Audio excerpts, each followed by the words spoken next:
may have heard of the term 6 degrees of separation before.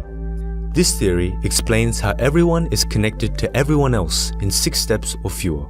But did you know there's a similar theory called the 3 degrees of influence? It started off when a study followed around 5,000 participants for 20 years. The researchers found that if one person is happy, their friend was 15% more likely to be happy too. But it didn't stop there. A friend of a friend was 10% more likely to be happy, and even at 3 degrees of separation, there was still a statistically significant increase of 6%. Since then, other experiments have found the same rule applies for a variety of different things, including obesity, smoking, cooperative behavior, and loneliness. Take the example of cooperating. If you do a random act of kindness for someone else, that person will remember the gesture, and next time they'll be more likely to help others. Then that next person will also become more likely to help someone. This process quickly becomes a cascade. So basically, your behaviors not only influence your friend, but your friend's friend's friend. On the other hand, this means that someone you don't even know could be subtly influencing your behavior too. All this means you should be very aware of who you hang around. Now, this isn't a strict rule. Not everything has 3 degrees of influence. But the general idea is that things ripple through a social network, and it's interesting to see just how far that ripple travels. On the other hand, what can you do to maximize the power of your social network? Well, this requires us to look at a different field of research. So let's say you're trying to find a new job.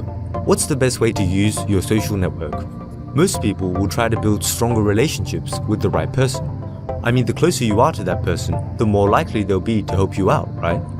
Or maybe they'll ask their good friends if they know of any job availabilities. Basically, they'll rely on their strong ties. But in reality, it's those who are least connected to us that are most likely to help us out. This is all because of how social networks are shaped. You know the saying that birds of a feather flock together? Well, a review of over 100 different studies concluded that this is most definitely true. Notice how black people tend to hang around other black people, or how your group of friends come from a similar background? In fact, the factors which create the strongest divide is race, followed by age, religion, education, and occupation. Furthermore, the review also found that the more different you are from another person, the faster your relationship will dissolve. As a result, networks are often made up of clusters of like-minded people linked together by acquaintances. These are called weak ties. Now, if you go out there and ask your strong ties for new jobs, they're going to be pretty similar to you. Similar age, similar background, and similar perspective. Therefore, they are more likely to have the same information as you do. Compare this to your weak ties. Sure, you're not as connected to them, and you don't get along as well. But this means they're probably part of a different network, they probably come from a different background, and hence they're more likely to have new information, such as where to get a job. As evidence, one study found that only 16% of people found their job through a person they were regularly seeing. The rest came from people who they only saw occasionally or rarely. In fact, you are almost twice as likely to get a job from someone you rarely spoke to compared to someone you were regularly contacting. This paradox was called the strength of weak ties. Now, this doesn't just apply to jobs. You can apply this to finding a new boyfriend or girlfriend.